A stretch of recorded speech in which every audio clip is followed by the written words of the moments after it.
Hey guys, here we go into a film study on Erickson Lubin. You know, a very young fighter. I think he's like 22 now. He's 21 in this fight. 16-0, so maybe he's 18-0 right now before he goes into fighting the Charlo brother.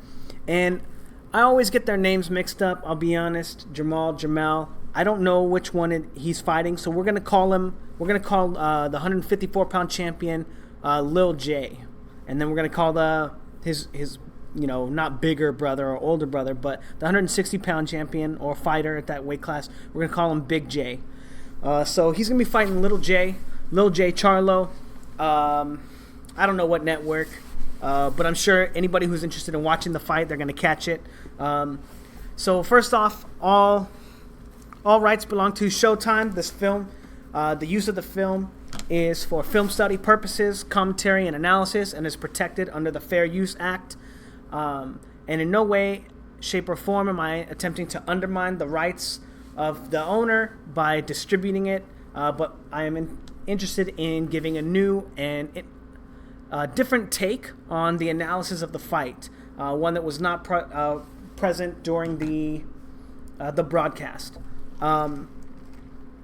So, what do we know about Erickson Lubin? Man, I don't know shit about this guy, to be honest. I only know his name because he's fighting Lil J. And, I couldn't find his most recent fight online versus Cota, I think his name was. I don't know what his first name was, Jorge Cota. But that was a knockout. So we got this fight. It's the one before that. I can't remember the dude's name, but it was like a year ago, I guess. They'll say his name during the broadcast. Actually, no, they won't, because we won't be listening to it. But the dude's got three names, Sabato or something. Juan, Ubaldo, Cabrera. There you go. That's what it is. I got my little note over there. But anyway, first off, thanks again to all the new subscribers, all the new commenters. Everybody who's supporting the channel, I really appreciate it. Make sure that you're nice in the comments. If you say some crazy ass shit, I'm just gonna ban you from the channel, and then you'll never get to discuss boxing with people who like discussing boxing. You'll be stuck talking shit with, I don't know, the rest of the boxing community that's interested in just calling each other morons and whatever. Anyway, let's go ahead and get into the fight. Originally, I thought he was kind of a very basic fighter, and he does look a little basic, to be honest, but he has a couple of really interesting little tricks. So first off, look at how low he gets, right? Look at how low he is, and he comes up with the jab. Really interesting technique. I wonder why he's jabbing there, right? Because that's a fully committed jab, and it's kind of hitting his opponent's arm or in his bicep. Maybe that's a technique that he's using to stop his opponent from landing a jab at him, right? Jabbing over the top and then coming in. And really interesting, when his opponent's leading, he's catching the jab and then immediately taking a step back, right? He doesn't want to get hit with the 1-2. And in like a southpaw versus orthodox fighter, like in this scenario, everyone knows, oh, he's lined up for the straight left. He's lined up for the straight right. So it's just the most common punch that's going to be thrown, even without it really being set up, because you're just kind of on the line with it. It is hard to see coming for some reason for a lot of people. The punch just comes so straight, or to be honest, I don't know why people can't see it. I'm left-handed myself, and when I fought left-handed, it was just so easy to hit people with the straight left. Like they almost never see it coming. And being a left-handed fighter, I could still always see their right hand coming, so I don't get it. But anyway, being back to what I was saying about that, Erickson Lubin showing defensive responsibility, knowing that after that jab comes, there's a high likelihood that the right hand is coming too. So I like that from him. Right there. And now, while he's trying to contend with the jab, right, trying to touch his opponent on the jab like he just did, his opponent smartly and intelligently going around the guard, and coming over with his own hook. One thing I don't like that he's doing with that is notice his foot's, he's kind of stepping to the inside, right? And that's not where you want to be, right? If he does that later in the fight and Lubin's like, oh, I know he's going to throw that hook right here, he could just kind of slightly roll with it a little bit and then come back with the straight left, like right down the pipe. And his opponent's the one going to be walking into the shot. So I don't really like, I don't like that whole idea, that whole like philosophy of like left-handed versus right-handed fighter is giving up positional advantage or positional superiority to land a punch, because I think you put yourself in too much danger. But, oh, okay, what happens here? So then he flashes a jab out here and then goes for that wild left hand. You know, was there anything so far? Like, that's the only shot that he's thrown to set up the lead left hand. And how does opponent handle it? Right? He swats it down and then takes a step back. Right? His opponent's showing the same respect for the lead left hand or the 1-2 as he is, and again his opponent does it in the exact same vein, and he just easily gets away from it, right? Because his opponent Erickson Lubin is not setting his punch up, right? He doesn't know how his opponent's going to react, not only to the jab, right, even though he's just kind of flashing it out there, you know, while he takes lead foot dominance, right? He doesn't know how his opponent's going to react to that, right? Maybe his opponent was like, okay, I'm just waiting for him to take lead foot dominance so he could catch him with the straight right hand. You know, very similar to, if you watch my film study on Rigondeaux versus Nonito Donaire,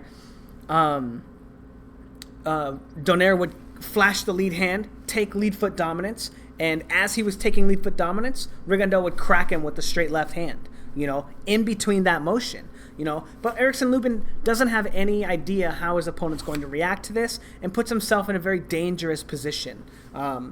Although he did, you know, you can kind of say, oh, but he already saw how his opponent reacts to the jab by taking a step back, right? Just like he does right here, how he just takes a small step back, and that's could be pause for it. But then if you know your opponent's going to move back away from the shot, why are you going to throw it, right? What did you actually set up? You know, you haven't set anything up, and literally his opponent just did the exact same thing he already showed he was going to do, and the punch, you know, consequently didn't land. Anyway, moving on. We can talk more about like the boxing theory and the boxing philosophy about it after, but going up, showing him the lead hand, and look at how far away he is from here, right? Trying to maintain the control, like to control the distance between them, right? His opponent's kind of showed a little bit of a tendency to put his lead hand out too. So I like this from Lubin, but I think that Lubin needs to be a little closer while he's doing it and actually controlling his opponent. Because as you can see, by the time he actually goes to commit to a punch, right, and take... Does he put his... Oh, that's interesting. I don't know if he put his lead foot on the inside or the outside. On the inside, yeah. And again, I'm not a big fan of that, but still not really landing a shot right there. You know, and that might be something that Lil J might look to take advantage of, especially since his opponent, since Lubin is going to the body with this shot, right? Completely opening himself up by going to the inside, and you know, it just doesn't. He doesn't have any real place to go. Like, look how stretched out he is. This is definitely like a new craft that he's learning, you know, and it just kind of shows how green he is, because you never want to give away positional advantage and take away your ability to move around, right? So like his only recourse in that position would be to pivot out, but his leg was like completely outstretched. He didn't have any balance, you know. He's not landing the punch. That's the worst part of it all, is that he's giving away all these opportunities for his opponent to strike him, and there's no return. So touching him with the jab, and interesting, right? The lead hand control, right? Not a lot going down or going on, right? And now we kind of get the first taste of why he's doing that. So I picked it up in I watched the fight already, and I kind of picked it up in round 2, and this is kind of one of his little strategies. Is very similar to what Rigondeaux was doing when he fought Jazza Dickens. He kind of probing with his lead hand to get you to react with your lead hand and then counter over the top. And Lubin's doing a very similar thing, right? So he gets him to bring his hand out, goes to show him the same probe, but it's interesting because they both try to go over the top of each other's jab now, but Lubin comes back with the straight left as well. And I'm not sure if it lands. You know, we can watch it again. It looks like it might land. It might hit his shoulder. It might not, you know. But it's an interesting technique, right? Unfortunately, he's not able to really predict how his opponent is going to react to it again because his opponent didn't completely bite on the bait, right? He just assumed through like prior experience that he was going to use the same lead hand. He was going to extend his lead hand into a kind of a jab thing, right? And he gets, you know, they both kind of bait each other into the left hook or whatever, the left hook and right hook respectively. But again, you know, an interesting little trap. Does he step on the inside with this one? No. And look how far away he is with this jab. You know, I think he's too far. Throwing offense like that, I think, is going to be... He's going to have a very difficult time doing that to somebody with the level of athleticism as Lil J. And I like his opponent's defensive responsibility, right? Ducking under the left hand. He knows that it might come swinging out. But again, this Erickson Lubin not really setting his shots up. You know, there he is, kind of baiting the jab from Juan, trying to land that hook again. But again, not setting it up. And it is interesting because that is one of the things that might wind up having some success against Charlo, against Lil J. Because Charlo does a very similar thing with his lead hand, right? But he commits to his jab a lot without doing a lot of probing, without doing a lot of feinting, and he kind of explodes out of his guard. So this little trap right here might wind up working out very well for Lubin. The only thing that I don't really like is look at how his head kind of comes in over his kind of his right leg, rather than if you were to throw a hook and it comes back onto your left leg, which is where it's supposed to go, right? And he kind of leans into it. If this guy had thrown the jab or thrown a 1-2 instead, he might have been able to catch him with the second shot. And that is something that Charlo does like to throw. If you, I'll be doing film study on him versus some guy he fought like 4 years ago, because it's his most recent southpaw fight. But that is something that Charlo likes to do a lot when he does let go of his lead hand, is throw a 1-2. So that'll be a really interesting tension between them as Erickson Lubin is pressing forward. And trying to take away his opponent's jab, which I am a big advocate of. He's not doing it in the most correct ways, but as he does that, there's going to be this little tension between him and Charlo with that right hook that you just saw and Charlo's straight right hand. It'll be really interesting to see who comes out on top of it. And I'll talk more about I don't know if it'll be a prediction video because fighters like of this caliber, like so much can happen. But anyway, you know, again, I'm not sure what Lubin is setting up here, right? Like, what has he done so far that makes him think that this left hand is going to land? You know, is he just trying to stop? Cabrera from moving to his right, and he wants him to circle to his left, right? So he throws this left hand to get him to change direction.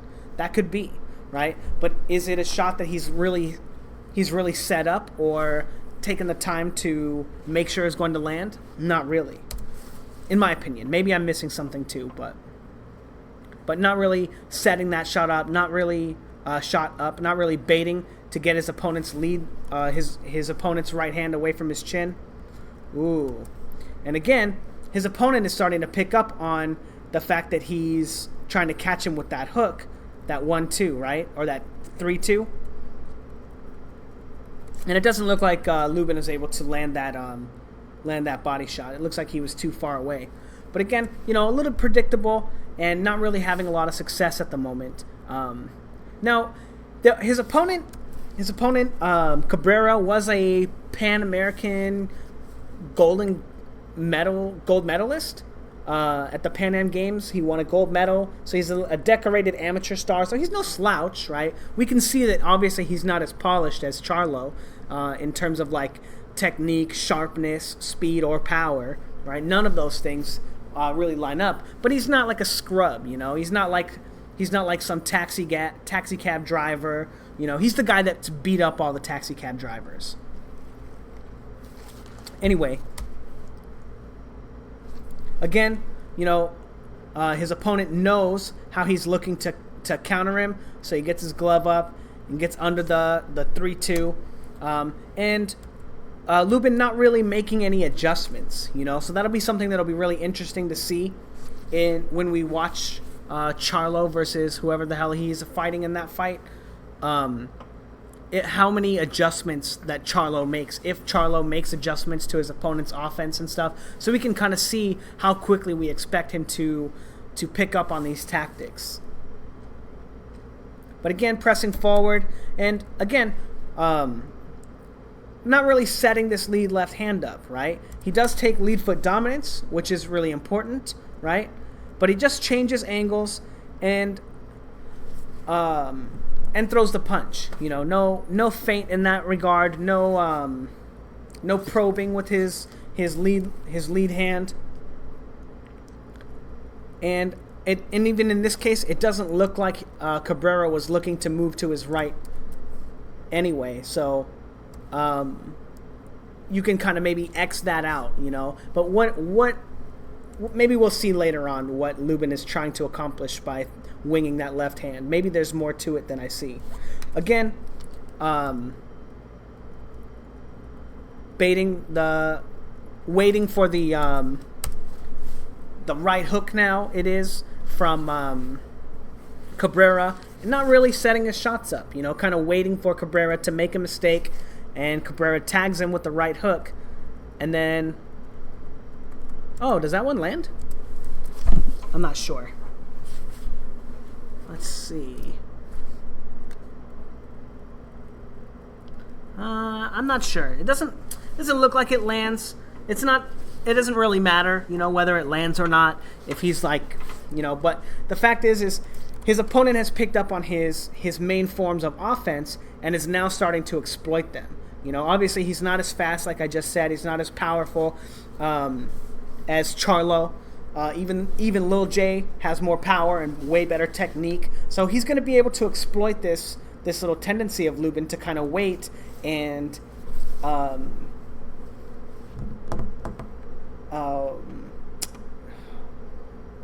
reactive, right? And that's one of the things about like using your lead hand, using to control the distance, right?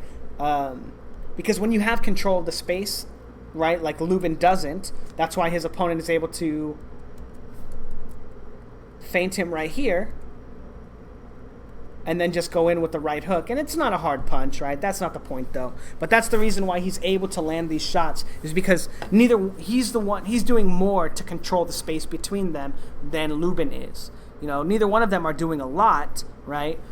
But Lubin's not really doing anything.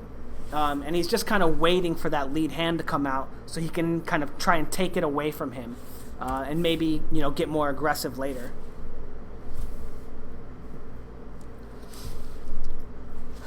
Again, Lubin, you know, not really showing control of the space between them and just allowing Cabrera to do some work. You know, and what I mean by work is setting up his shots, you know, getting a look at Lubin, trying to figure out where he's going to go with his offense or his defense so he can set up his shots. You know, nothing landed, right? But the fact that he's able to ask these questions of Lubin, and Lubin's not really responding, he just kind of takes a step back, he's not countering, you know, he's getting a little more wary of throwing his little craft. And that might be interesting right here, is if he changes it up and comes with the left hand instead, right? And right there, exactly what you don't want to see, right? So he feints him and then comes in with these shots. And they're not like hard shots, right? Like this he's no little J, right? But because of the fact that Lubin is letting him get a look at him, and Lubin is respecting the feints and moving back and all this stuff, it allows this guy to kind of freely throw punches at him, you know, and that looks like it's a right hand to the body and a crappy left hook upstairs. But Lubin because he's not really able to control the distance between them, he's not really able to stop him from throwing those punches either. And also, interestingly, in that exchange, Lubin didn't counter with the right hook over the top and the left hand, right? So showing that even though that is the offense that he's looking to establish on his opponent, his opponent is kind of taking it away from him, you know, and as we can see, he's not even having to work hard to do that. Not a lot going on there. You know, he does get that left hand in there. That's good. Not fighting super well on the inside in this instance. Doing a lot of good stuff with control, but not able to make the space that he needs. And we'll see some more of that stuff in a bit. Okay, so now he comes in and goes to the body with the left hand. And I wonder why it is that Cabrera moves to the corner, right? Like right after the break, you can kind of go anywhere. You know, I can't remember what fighter it is. It's probably Mayweather, but he makes sure that he stays in between. Like there's a line between his opponent and the referee all the way up until he's in a completely different spot in the ring, and he doesn't have to just start fighting again from, you know, a shitty position of the ring. But anyway, he kind of gets stuck in the corner. And Erickson Lubin again comes in, shows him like one little feint, right? One little feint with the lead right hand. I assume he's taking lead foot dominance and then throws a body shot right there. But again, not really setting his punches up, you know. He's kind of, maybe he's just in the mindset that he knows he's going to knock this guy out, so he's just like, okay, another day at the office. I don't know. But still, you don't really like to see that stuff. And again, flashing the same lead hand, right? Show him one thing, hit him with another, lands a body shot. But because of the fact that it's so predictable, his opponent is able to counter him and land a right hand upstairs as well, you know? And that's going to be a big problem for him, the fact that so far his offense has been so predictable. Landing a good body shot on the inside. And then going back to that same level of craft when his opponent extends his lead hand. And even though he hits him with the shot, he's still committing to his offense, which I like. I like the fact that he's not being deterred after getting countered. But the fact that his opponent has shown him also many times that he's extending his lead hand as a left hook and hitting him with it, Lubin still hasn't made an adjustment for this. You know, so far his only strategy to take away his opponent's lead hand and the control that he's trying to have over the space between them has been to throw this right hook, straight left hand. And as you can see, he's starting to get tagged. And obviously, Charlo is going to do a much better job of landing those shots. And I like that. That's a good move right there. His opponent makes a shot like he's going to make a body shot, like a left hand to the body, and he sidesteps him and then catches him off balance or out of position and lands a great left hook to the body. I love that. I wish there was more to like extrapolate from that, but because there's not too much more going on in terms of positioning during the course of the fight, we can't really see what he's thinking about it. But he does understand that his opponent in this situation is going to be out of position, and he's going to be out of position if he doesn't move. So good reflexes, and I like this a lot right here. He comes in with the right hook, and then immediately controls him with his forearm while he takes lead foot dominance. Beautiful. Boom. Takes lead foot dominance, controls him so he can't throw punches back, he can't move off the line, and then throws another body shot with the right hook. Now, that is some really interesting boxing right there. And I didn't notice it in my first viewing, watching the round, but that is really interesting for him to have that kind of knowledge of inside fighting. And I do wonder how much inside fighting there will actually be between him and Charlo, because from the round that I saw 2 rounds of the fight so far, It's like a 10-round fight that he has with, I wish I could remember the guy's name, but there does wind up being a lot of clinching when Charlo gets in close, you know, and that starts in the second round. I think in the first round he just like hammers the guy out, you know, but in the second round there winds up being a little more clinching, and Charlo for some reason is a little less gun shy when it comes to fighting on the inside and taking angles and stuff. But anyway, now Lubin coming in again, flashing the lead hand and throwing a body shot. Again, very, very one-dimensional offense so far.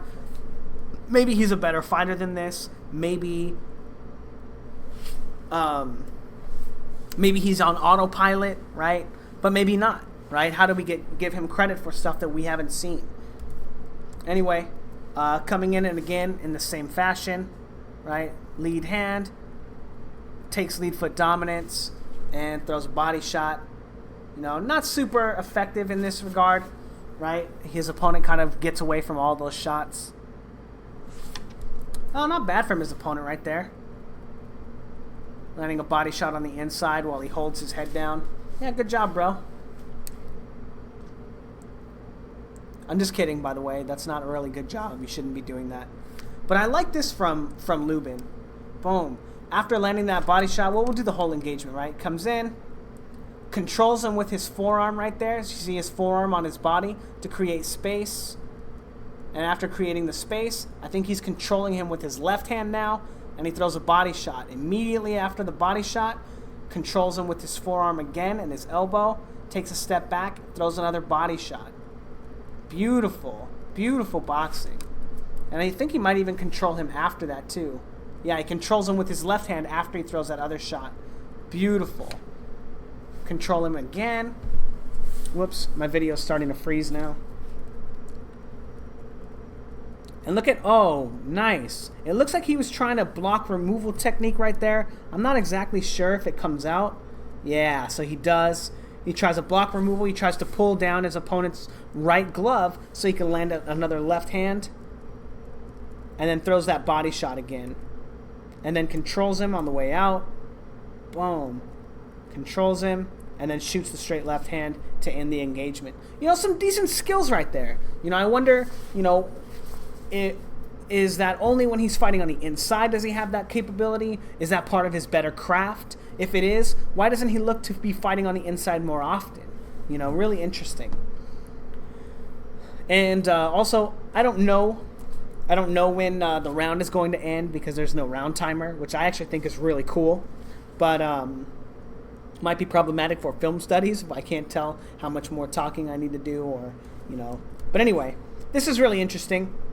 So after all that, his opponent for some reason is trying to move forward now, right? Or is he? So let's go back to that engagement. Whoops, that looked kind of far back. Is Cabrera trying to move forward? Or is Erickson Lubin not trying to move forward? Right? So his opponent throws a punch at him, and now he starts moving back and circling out, right? Feinting in, feinting out, and then throwing a left hand over the top. Really interesting, right? Another little trap that he's trying to set. So far he's got the trap where he's baiting the lead hand, which hasn't been working out for him. Baiting the lead hand to throw the hook, the straight left. Now he's trying to walk his opponent into a straight left hand. You know, and I don't know if it lands. That's not really the point, right? Because it is going to be something that he tries to do against Charlo if his main offense is not really working, which I have a feeling it probably won't. But it is an interesting wrinkle, right? It's really important that we're able to see that and be like, oh, this is going to play a part in the fight. Okay, now he's finally getting the range on it. Oh, not really, actually. His opponent shoots that lead hand out, and it looks like he was trying to scrape Lubin's hand down so he could open him up with the straight right hand. But he counters him with the hook, and you know, I don't know why his opponent is thinking that that's going to work. You know, I'm not sure what he was expecting, because he knows that every time he lets his lead hand go, Erickson Lubin throws a right hook. You know, we know that. We've watched the round. How does he not know that after getting, you know, after seeing the punch and defending against it so many times so well? You know, really interesting. And that's the first round. We're going to go ahead and do the second round too. Let's see. Here we go. But so far, you know, not really setting his punches up. He's got some good skills fighting on the inside, controlling his opponent, creating space with his forearms, but not really setting his punches up well on the outside. And as you can see right here, you know, not really setting his punches up. You know, coming in, flashing the jab, you know, hoping his opponent makes a mistake. You know, now, I wonder what he thought his opponent was going to do right there, like what he thought he was going to get away with. Did he think he was going to throw the 1-2 again, right? And he was going to get to counter him with a straight left? That might be. But again, his offense is so predictable, right? He's not able to get it off against like an experienced guy. And this guy, I think he had like 1 loss on his record, and again, he was like an amateur champion. Flashing the lead hand, and then his opponent very wisely says, oh, he's going to go to the body with the straight left. And also, so far, looking like he's very easy to tie up. So that might be an interesting wrinkle, because he did look very good fighting on the inside. Again, flashing the lead hand, taking lead foot dominance, body shot. Very, very simple. A very simple style of offense so far. Again, lead hand, ducks a counter, comes with the body shot on the inside. And I wonder what it is that his opponent is thinking that that's allowing him to get hit with these easy combinations. You know, and then, you know, following it up really well. I do like how he controls him after, right? So he shows him the lead hand again, right? Gets him to counter it, and then lands a good shot on the inside. You know, so he's starting to pick it up. But so far, his only way to close the distance with his opponent is flashing the lead hand and throwing the left hand to the body or to the head. You know, if you guys saw my critique of Errol Spence, it was not very favorable. It was very limited in the way that he was able to get on the inside, and that was the reason why Kell Brook had so much success in the fight, is because when his opponents would throw jabs at him, Kell Brook, he would counter over the top of the jab with his own left hook. You know, and this is going to be a really interesting fight in that regard so far, because of the fact that Erickson Lubin has a very Errol Spence-like way to work his way in, but he also has this game right here where he's baiting the lead hand out from his opponent, right, and then countering over the top with the hook into the left hand. You know, so a little bit more versatile in that regard than Errol Spence. Probably not as good fighting on the inside as Errol Spence. I'm not sure. I'd have to watch more tape of Errol Spence actually fighting on the inside. If he'd stop being a jerk and stop knocking everyone out that he fights on the inside, then I could watch some tape of it. But because no one wants to fight him on the inside, you know, it's kind of impossible. But Errol Spence does do some really good work on the inside. But this is a really interesting wrinkle now that he's kind of getting it to work for him. But I don't think that that's necessarily going to be the case against Charlo. We'll have to see how he reacts to patterns and stuff that his opponent is bringing to him, how well he's able to pick up on that stuff and make adjustments. You know, not really inside fighting right there as they're kind of tied up. Again, flashing the lead hand, and his opponent's not controlling the space between them anymore, and he's only using real punches to commit to them, and that's what's causing him to fall behind in this regard. Not bad. So he throws that straight left, and then kind of controls him with it a little bit, and then throws that shot, controls him with his left hand again to create space, and then gets back to punching. You know, not bad. You know, he's got some decent technique when he gets on the inside, and some interesting craft. What was that right there? I wonder what he thought that guy was about to do, because he kind of shoots over. but not to any real effect. And then this is the first knockdown, and let's see if there was just anything that went on in this. Because it doesn't look like the fight was about to be over, right? Lands a body shot right there. Feints low, lands a body shot.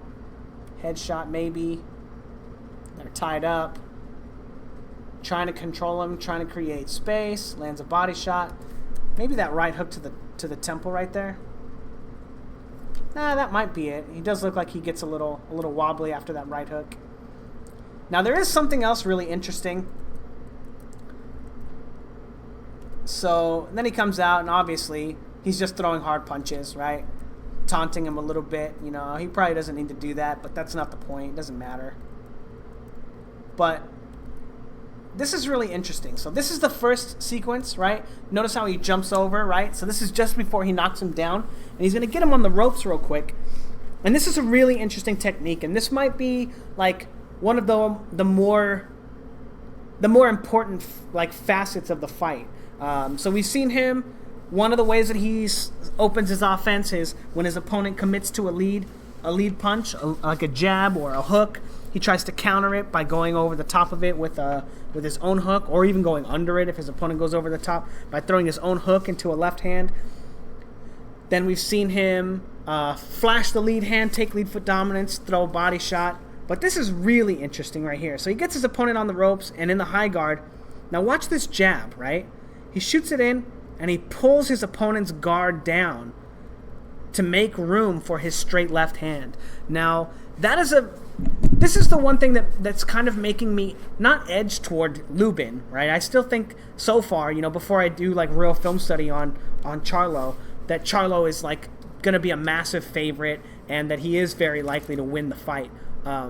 Regardless of the film study, I don't know if Lubin could possibly even get a decision against him, because those brothers are being groomed like so well.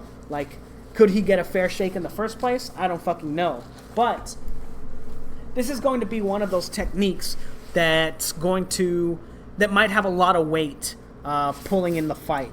This might be one of the most important things that this guy knows how to do, or is doing, to allow him to get into the fight. Because the Charlo, he does have like a pretty decent defense. He does block a lot of shots, and he spends a lot of time like making the perfect motion for every punch. Like, oh, he threw a jab, I slipped the jab. He throws a right hand, I catch the right hand. He throws a left hook, I turn away from the hook and catch it. Like, he does do that stuff, but he also goes into the high guard as well. And this might be one of those times where he doesn't expect, and this is all under the assumption that his opponent, that Lubin's opponent doesn't have to be hurt before he starts executing these high-level techniques, right? If he can actually use that technique during the course of the fight without having to know there's no danger from a hurt opponent, right? So if he can do this during the course of the actual fight, maybe there's some hope for him in keeping up on the scorecards, or even better, right? The punches that hurt the most, the punches are the punches that you don't see coming, right? And they're the ones that land the cleanest. And by pulling your opponent's guard, we saw him try to do some block removal technique earlier, right? And now he uses block removal technique here to land the straight left hand. He might be able to land a huge punch on Charlo that maybe could hurt him or maybe wobble him. One of the interesting things about this knockout as well is that they had to move this fight up to 160 because his opponent couldn't make the weight. His opponent was too big. And it was like a short notice opponent, which, a short notice opponent, like, that kind of sucks for him. The guy had like a good record, could have been like, a fringe contender for a while, made some decent money, but taking fights on short notice like this, especially against, possibly groomed prospects, not a good idea for him. I forgot where I was going with that. But the fact that he's knocking out bigger guys, right? Granted, like I said, the guy might not have been like completely fight ready. Maybe he does normally fight at 154, you know, and the extra 6 pounds really slowed him down, or didn't slow him down, but the fact that he hadn't shed the extra 6 pounds meant that he wasn't necessarily in fighting shape. He did look a little sloppy and a little like, you know, not sharp, but really interesting, you know, and that's probably the best technique that I've seen Lubin use, right? So most of his stuff is pretty basic, but fighting on the inside, controlling his opponents with his elbows to create space, the block removal techniques. I like some of those inside fighting skills, and I wonder if he's going to make that more of a craft that he works on during the course of this fight, or all of his fights, because it's so much more impressive than what he's doing on the outside. I also starting to wonder now, like, because it's so similar to Errol Spence, if they have ever trained together, or if they were amateurs together, or, you know, all that cool stuff. So anybody in the comments who knows anything about this guy, Erickson Lubin, let me know. Let me know what you guys know about him. Let me know what you guys think about his performance in this fight. And yeah, and let me know what your guys' thoughts are on him versus Charlo. Again, I do like to watch the Charlo brothers fight. I don't know, you know, which one has an A and which one has an E in their name. So Big J and Lil J. But let me know what you guys think about Charlo and who you think is going to win or whatever. Be civil about it. That's what's up. And yeah, anyway, thanks guys.